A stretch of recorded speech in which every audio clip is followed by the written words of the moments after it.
Via, via, vieni via di qui. Chers auditeurs, bonjour. Merci d'avoir choisi d'être avec nous une heure durant. Indiscrétion dans les coulisses reçoit aujourd'hui l'art contemporain en la présence de deux galeristes, et ça j'en suis très heureuse, des personnes que j'apprécie tout particulièrement pour leur travail et pour leur manière d'être et leur présence auprès des artistes, ainsi que plusieurs artistes. Alors Catherine Strumeyer, bonjour Catherine, que nous avons reçue récemment dans le cadre de ses dernières publications de la société d'édition d'art L'Hardy. Depuis, vous avez ouvert un lieu d'exposition et de conférence, vous allez pouvoir nous en parler. Isabelle Faval, bonjour, et Isabelle, qui est musicienne, auteure-compositeur, interprète et photographe aussi, parce que la dernière fois, elle nous avait fait de très très belles photos que j'ai gardées d'ailleurs dans mon ordinateur. Muriel Despiau, Muriel, bonjour. Bonjour. Qui est photographe également. Nous vous avons rencontré il y a quelques mois avec Catherine, mais depuis, vous avez beaucoup de choses qui se sont passées, vous avez fait beaucoup d'expositions et nous sommes ravis de votre visite. Vous allez nous préciser vos projets dans quelques instants. Michel Racqua, bonjour. Michel est artiste peintre et plasticien. Et lui aussi, il a eu une période très très forte, très intéressante. On va parler un peu de sa carrière, mais à l'heure actuelle, il vient de publier un ouvrage et différentes expositions. De plus, nous allons pouvoir le rencontrer le 13 juin aux éditions L'Hardy dans votre lieu, Catherine, où il pourra nous faire une conférence. C'est ça, on va en parler de tout ça. Alors, parce que c'est l'œuvre d'une de nos invitées ici, qui est Isabelle Faval, qui est musicienne, qui est auteure, compositeur, interprète, et elle vient de faire la musique d'un film, Catherine. Oui, tout à fait. Isabelle a contribué au film que nous avons fait avec Muriel et donc avec Isabelle, oui, pour présenter les éditions L'Hardy à l'occasion de l'extension d'activité. Très bien. Alors c'est un film d'ailleurs qui est très bien fait. Je vous félicite toutes les deux parce qu'il est très fort. Catherine nous donne tout le travail qu'elle fait en si peu de temps. C'est remarquable, hein, c'est vraiment remarquable. Je ne sais pas ce qui est remarquable, si c'est le film ou si c'est tout faire. Le film, parce que beaucoup de choses dites en si peu de temps et avec autant de force et de caractère alimenté avec la musique, c'est quelque chose qui est très important. L'Hardy, qu'est-ce que c'est? L'Hardy que vous êtes. L'Hardy, une maison d'édition qui parle d'art. L'art, ça peut tout.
Très beau mouvement, c'est très beau ça, hein, c'est très beau Catherine.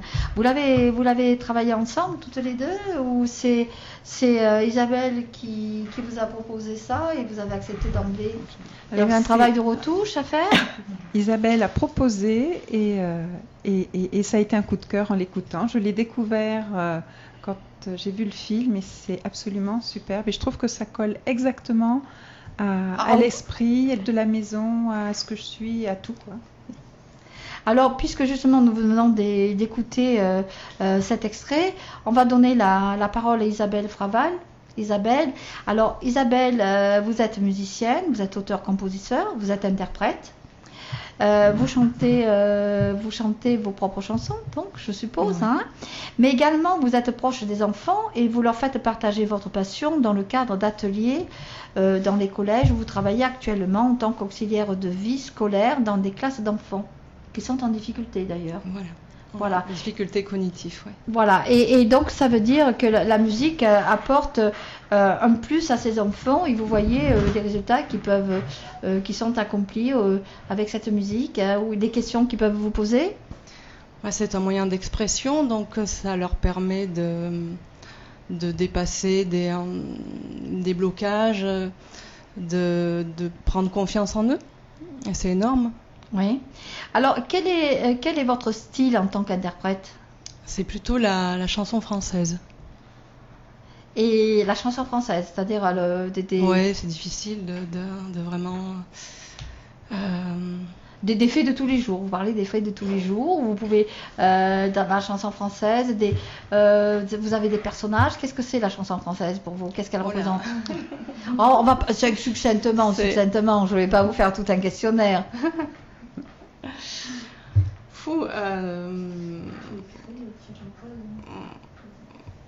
Ouais, je ne sais pas trop comment répondre à cette question. Bon, bah alors on va passer à une autre question parce que c'est Muriel qui a répondu à cette question. Elle va y répondre tout à l'heure. Et à l'heure actuelle, vos préoccupations et vos projets, vous avez beaucoup de projets? Ah oui, j'ai beaucoup de projets. J'ai quelques projets avec Muriel. J'aimerais beaucoup continuer à faire de la musique pour des films qu'on pourrait faire encore ensemble. Et puis actuellement, je poursuis des études pour être musicothérapeute. Oui. Voilà, donc ça me prend énormément de temps et je suis sur l'écriture d'un mémoire actuellement sur l'autisme et la musicothérapie. Ah, c'est très intéressant. Donc j'en ai encore pour une grosse année d'études. Ah oui, j'imagine. Avant de vraiment penser à faire quelque chose avec la chanson, par exemple. Voilà, et à vous propulser après totalement dans le contexte professionnel. Ouais. Alors Muriel, puisque vous êtes les deux petites inséparables là, puisque vous avez fait le film ensemble, oui. Une s'est occupée de la projection, des textes, de l'image, Isabelle aussi je suppose, puisqu'Isabelle est également photographe, vous êtes photographe toutes les deux. Alors Muriel, pour nos auditeurs, nous rappelons que nous avons vu la dernière fois, justement il y a quelques mois, avec Catherine, vous êtes née à Tarbes en 73, donc vous êtes très jeune, vous photographiez la matière végétale dans son intimité, dans son infiniment petit, et ce que nos yeux ont souvent oublié de voir, c'est-à-dire la beauté à l'état pur. C'est ça, hein? Ben... Alors, vous l'apprivoisez, cette nature et cette beauté avec votre objectif. Alors, comment arrivez-vous à nous faire partager et prendre conscience justement de toute cette richesse, de toutes les courbes, de toute la valeur de la nature?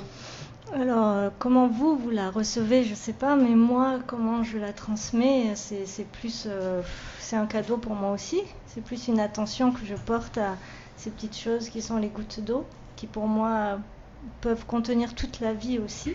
Oui. Donc, je vais dans ce sens-là. Je pars d'une goutte d'eau et puis je vois comment la lumière joue avec elle. Moi, je m'occupe de voir les fonds aussi, d'essayer de travailler avec les couleurs. Parce que j'ai aussi une approche que j'aimerais développer et comprendre, c'est la chromothérapie, comment ça pourrait aussi aider les gens. Oui. Donc tout ça, mais c'est enfant, rien n'est... Tout ça... C'est ton projet. Voilà, c'est un projet.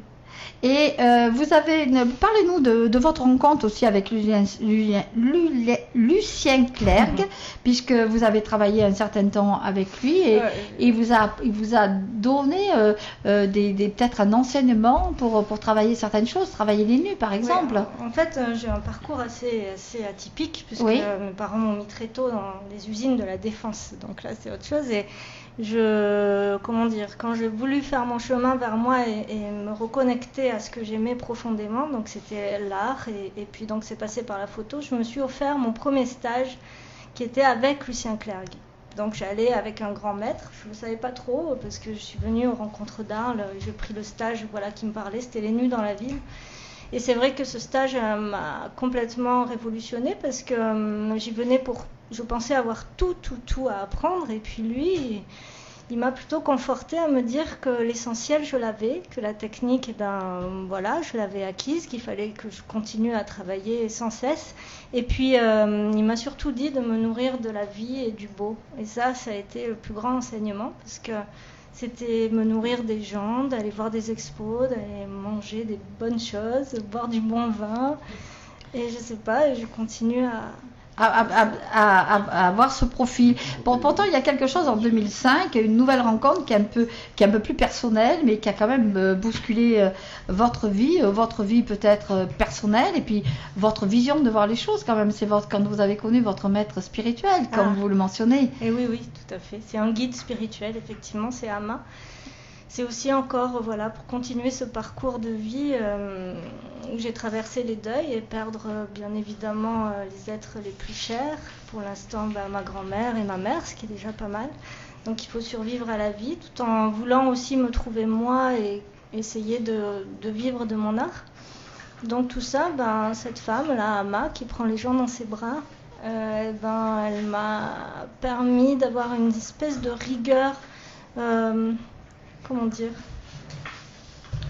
Elle m'a aidé à suivre un fil, c'est le fil de l'amour, je crois, et à être tout le temps connectée à ça, croire en moi, dépasser les épreuves, avoir confiance, perdre un petit peu être un peu plus éloignée du mental, être plus dans le cœur. Enfin, je crois qu'elle apprend beaucoup, et puis tous les jours, je crois aussi. C'est quelque chose qu'on met à profit tous les jours.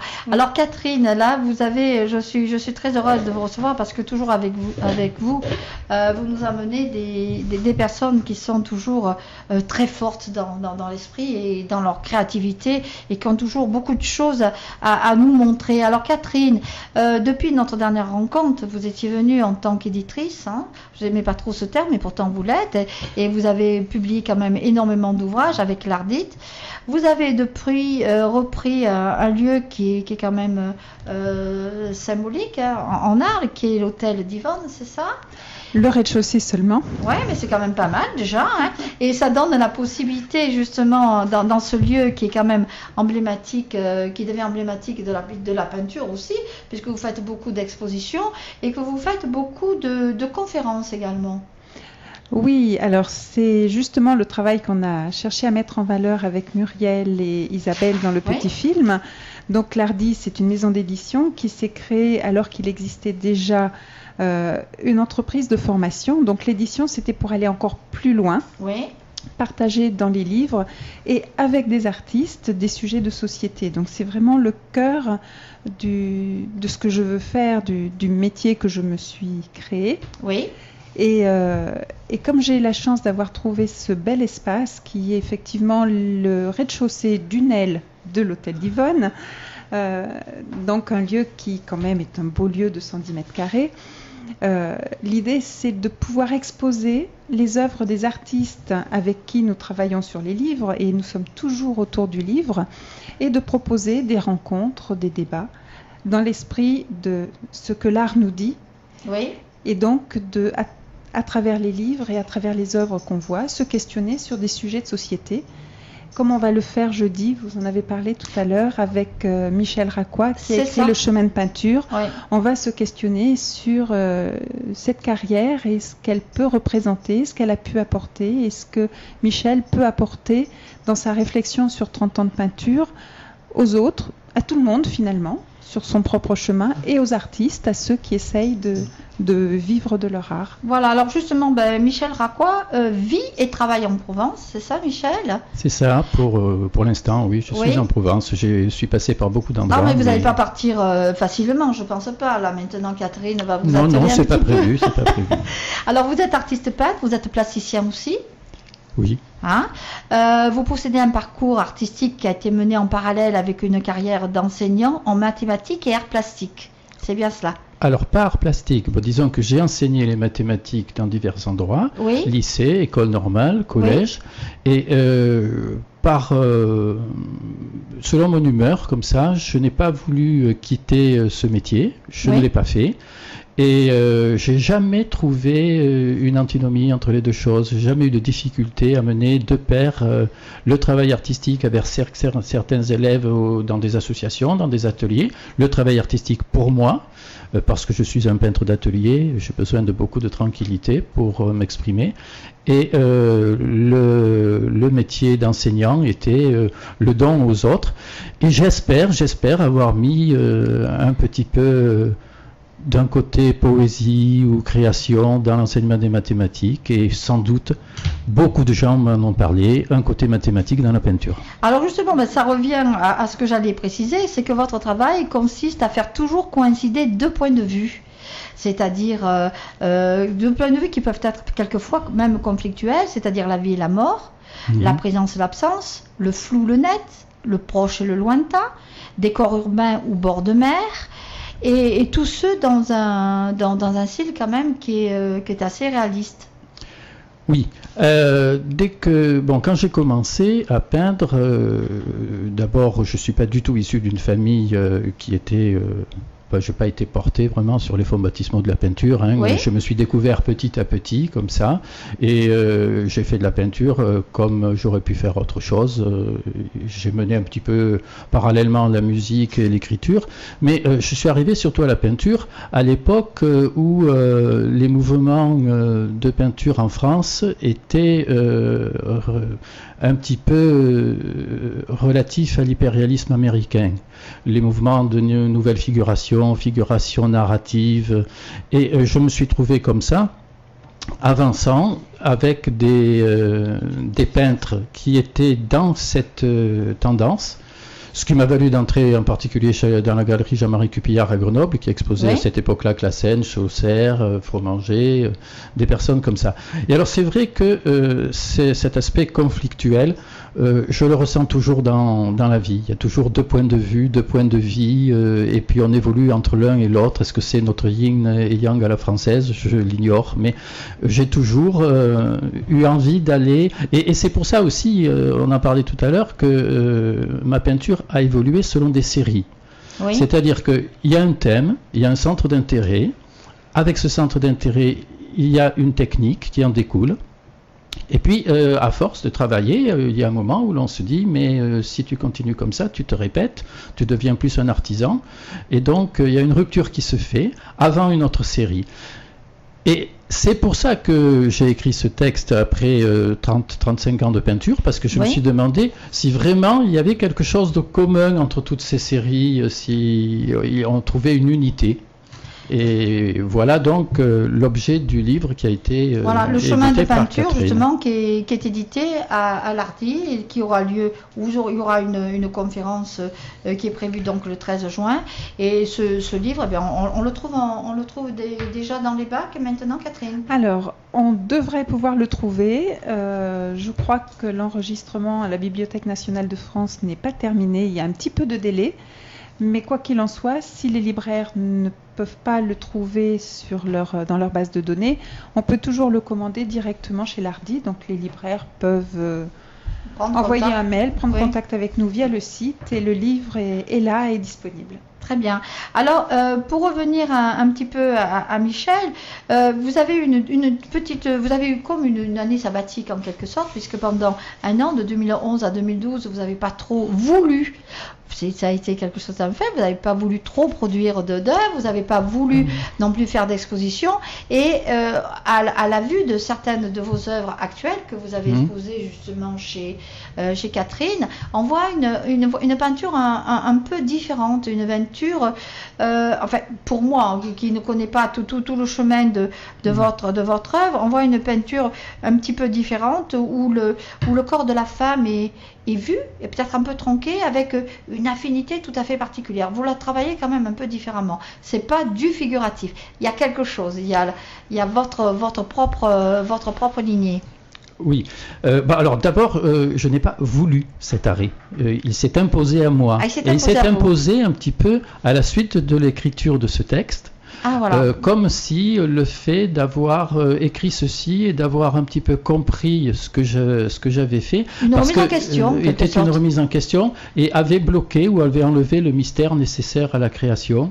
Ça s'est passé comme ça. J'ai passé une année et demie à ne pas toucher les pinceaux, à ne rien faire et à m'éloigner même des lieux artistiques que je fréquentais à l'habitude. Et puis, j'ai mis une toile blanche de 1 mètre carré dans mon atelier, puis elle y restait des mois. Ça ne venait pas. Et puis petit à petit, il s'est trouvé quelque chose, c'est venu, une petite chose, puis une technique, et puis ça a amené encore autre chose. Et aujourd'hui, là, je retravaille sans me préoccuper de savoir si je suis dans le figuratif ou dans l'abstrait. C'est un peu mélangé cela. On y retrouve différentes phases justement de votre passé et de votre présent en tant qu'artiste. Ma propre fille d'ailleurs m'a dit mais on dirait que tu reviens dans les années 80. C'est vrai que j'ai repris des éléments excessivement rigoureux, tout à fait hyper réalistes, mais je travaille sur un thème. Et ce qui m'encourage maintenant et ce qui me fait revenir dans des lieux d'exposition, c'est justement de me rendre compte que même si la théorisation n'est pas forcément nécessaire à un peintre, que j'avais quelque chose qui se disait, qui était en train de se dire. Et une chose c'est-à-dire qu'il y avait un thème d'abord de travail. Je travaille sur les ouvertures, les fenêtres en particulier, fenêtres, rideaux, voilage. Et je travaille de 3 manières différentes, 3 visions, c'est-à-dire on est à l'intérieur, on regarde dehors, ce qui est le plus fréquent. On a une fenêtre pour regarder au dehors, la nature, mais aussi la vue de l'extérieur vers l'intérieur. Donc une vie un petit peu... Bon, disons pas forcément de voyeur, mais aller vers l'intimité. Et enfin, un retour sur soi, parce que la fenêtre, comme j'ai eu l'occasion de le dire dans un des jeudis de l'Hardy, justement, une fenêtre n'a qu'une poignée et on la tire vers soi. Oui. Et dans ces cas-là, ça m'a donné des peintures tout à fait abstraites, alors que dans d'autres cas, eh bien, je suis tombé dans, de l'autre côté de la fenêtre, ça peut être un paysage d'un grand classicisme. Dans l'intérieur de la fenêtre, c'est un nu, en général, qui est traité comme une sanguine. Et puis un paysage intérieur, si j'ose dire. Très bien. Alors, comme nos auditeurs peuvent le constater, vous êtes tous vraiment très très proches également du réel et de la nature, de tout ce que la nature peut proposer. Elle aussi.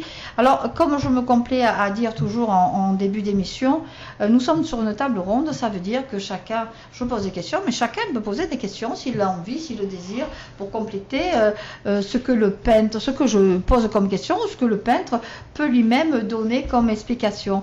Vous utilisez des médiums, monsieur? Vous créez des médiums ou vous travaillez avec Non, pas du tout. J'utilise de la peinture acrylique. Oui. Donc une peinture qui se dilue à l'eau. Oui. Mais je l'utilise là actuellement. C'est la grande nouveauté peut-être technique de 2 manières différentes, en opposant l'opacité de certaines surfaces qui sont traitées en aplat, mais vraiment opaques, et la transparence. Donc, puisque l'acrylique, étant une peinture à l'eau, peut être utilisée comme de l'aquarelle, et ce sont les rideaux, les voilages, justement, qui viennent habiller les fenêtres, qui donnent cette transparence par rapport à tout le reste. Et moi, j'ai envie de rebondir. Je ne suis pas artiste, mais j'aime l'art et j'admire le travail des artistes. Et il me semble que toutes les œuvres et toutes les créations qui prennent en compte et qui acceptent surtout cette part d'imprévu, tout ce qui peut être de l'ordre de l'aléatoire, voire même de l'accident, donne beaucoup plus de puissance. Et je ne peux pas m'empêcher de faire le lien avec la vie. La vie, quand on essaye de tout cadrer, j'ai le sentiment avec le recul que ce que l'on essaye de trop planifier, quand on veut trop diriger nous-mêmes, on passe à côté de tellement de belles choses et qu'il faut accepter et accueillir tous ces imprévus qui font le sel et la beauté de la vie, en fait. Oui, comme dans l'art. Tout à fait. Oui, alors moi, en ce qui me concerne, c'est vrai que je disais que ma peinture n'est pas très improbable parce qu'elle est quand même... Enfin, ce qui est improbable, c'est au démarrage. Et c'est pour ça que j'ai évolué par série, et je retrouve ce que je disais tout à l'heure, à savoir qu'au bout d'un moment, on a l'impression de trop maîtriser la chose.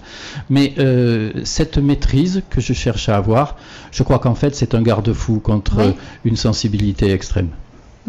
Alors justement, Michel, je voulais vous demander la couverture de votre livre qui vient de paraître chez les éditions Ardite.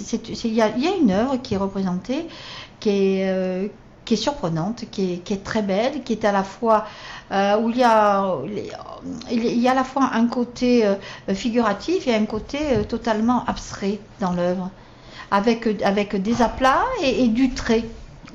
Oui, alors moi je suis responsable de l'œuvre elle-même. L'objet qui est sur la table, c'est Catherine qui en est totalement responsable, y compris le choix de cette peinture. Oui. C'est un très bon choix, moi, de toute façon, je suis tout à fait d'accord avec ce choix. Il était prévu dans les illustrations. Et alors c'est vrai que c'est une peinture qui mêle beaucoup de choses. On a effectivement une partie qui est tout à fait gestuelle. Oui, c'est une impression. Et une autre partie qui est un fragment de nu, une silhouette. Et autre chose intéressante, c'est la matière qu'il y a justement dans cette partie blanche sur laquelle repose le nu. C'est du papier de soie froissé. Oui. Dans certaines grandes toiles, j'ai utilisé par contre du drap qui vraiment retrouve sa véritable fonction parce que c'est du drap froissé et les dessins, les corps qui sont peints dessus se trouvent un petit peu sur un drap tel que on peut les trouver le matin une fois que les corps se sont sortis de cette couche. Catherine, J'avais envie de réagir aussi parce qu'effectivement dans le travail de Michel, il y a énormément de silhouettes, un trait qui suggère. Et je trouve que dans l'art, ce qui est puissant, c'est justement cette suggestion qui renvoie le spectateur à lui-même. Oui. Et là, je dirais que c'est à la fois la grâce et la grâce de pouvoir se trouver face à la réalisation de quelqu'un et en même temps face à soi. Oui. Ouais. Alors justement, j'aimerais savoir vos œuvres, Michel, semblent très importantes, un format très important. Non, pas toujours. Je travaille aussi bien le petit format que le grand format. Et la toile que nous avons justement, qui représente la couverture de votre ouvrage, elle est très petite. Elle est très petite. Fait... Non, elle est très petite. Quel beau jeu, Muriel, là. 12 cm sur 26, quelque chose comme ça. Mais il y a des toiles qui font 1m20 sur 1m20 ou 1m50 sur 1m10. Nous, en tant qu'amateurs, nous voyons toujours le rendu d'une exposition quand c'est bien terminé, lorsque les œuvres sont sur les cimaises, mais il y a tout un travail préparatoire auparavant qui est délicat, et il y a le transport pour les artistes, pour les amener sur le lieu. Alors chez vous, comment ça se passe là? Heureusement que vous êtes au rez-de-chaussée. Alors, je suis en rez-de-chaussée. La question du transport, je dirais qu'elle peut se poser de temps en temps. D'ailleurs, elle va se poser ce week-end, puisque je monte à Paris chercher les photographies qui seront exposées pour le temps des rencontres. Oui. Mais moi, il y a un autre temps, il y a un autre moment et un autre acte qui me plaît énormément. C'est celui de l'accrochage. C'est celui où on va sélectionner, c'est celui où on va sélectionner les œuvres et où on va les faire se rencontrer entre elles aussi, parce qu'il y a l'artiste face à lui-même, il y a l'œuvre, ce qu'elle renvoie à l'artiste, ce qu'elle va renvoyer au spectateur, mais il y a aussi des œuvres qui dialoguent entre elles. Et au moment de l'accrochage, c'est important de prendre le temps de les observer, de les poser, de les déplacer, de les regarder, vivre dans un espace, et puis après, de les installer. C'est un petit peu comme quand on prépare un grand repas, un grand banquet, où on se dit, je mets qui avec qui.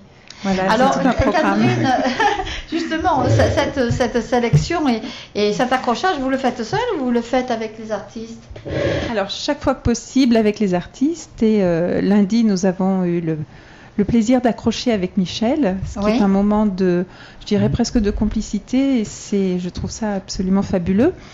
Et la prochaine expo, malheureusement, je vais accrocher, mais dans ce cas-là, je vais réaliser un accrochage, je vais le prendre en photo et je vais l'envoyer à l'artiste. Et voilà, on va pouvoir travailler comme ça. Fidèle, ça, oui, c'est alors beau, moi, ça. si je peux compléter avec mon point de vue, en principe, non, je ne suis pas là à l'accrochage.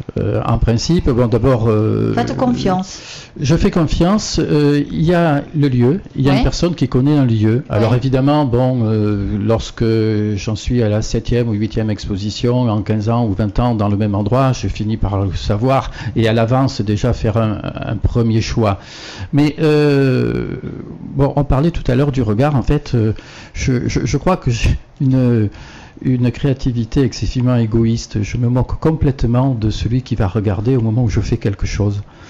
Mais complètement. Je fais mon truc et dès que ma peinture est finie, d'ailleurs, je m'en moque moi-même puisque dès qu'elle est signée, elle est rangée comme un livre que je viens de lire et je ne la regarde plus. Et je la redécouvre après au moment de l'exposition. Et cette exposition, elle a été difficile lundi, c'est ça, hein, c'est lundi dernier lorsqu'on a accroché parce que justement, on a fait une exposition un petit peu dans l'axe du livre, le chemin de peinture, c'est-à-dire qu'on a voulu retracer un petit peu dans un espace réduit, avec une peinture de 78, les premières années, une de 83, une de 91, etc., jusqu'à 2008, y compris quelques peintures des plus récentes, de 2012, et donc là c'est beaucoup plus difficile que lorsqu'on est habitué à être un peintre de galerie et puis à présenter toujours les travaux récents qui présentent forcément une unité à l'évidence. Là ça a été beaucoup plus difficile, mais c'est vrai que je fais très confiance à la personne. Je considère que dès que ma signature est apposée, mon travail est fini. Catherine, combien de toiles vous exposez? On en a accroché une douzaine, si je ne me trompe pas. Des grands formats et des petits formats. Alors l'idée, c'est de découvrir Michel Racquois, à la fois son livre et sa peinture. Et puis l'idée, c'est aussi que les gens puissent se faire plaisir. Donc il y a des grands formats et il y a un mur de petits formats. Donc il y a une vingtaine de petits formats côte à côte, ce qui fait quelque chose de tout à fait joli. Enfin, moi, je trouve que c'est comme si on se promenait sur ce chemin à travers 20 tout petits formats qui sont accrochés côte à côte. Une toute petite chose, si vous permettez, à propos du livre, il faut remarquer, moi j'ai été très attiré par le titre de la collection, et je crois que ça dit beaucoup de choses sur l'Hardy. La collection Essai l'art. Oui.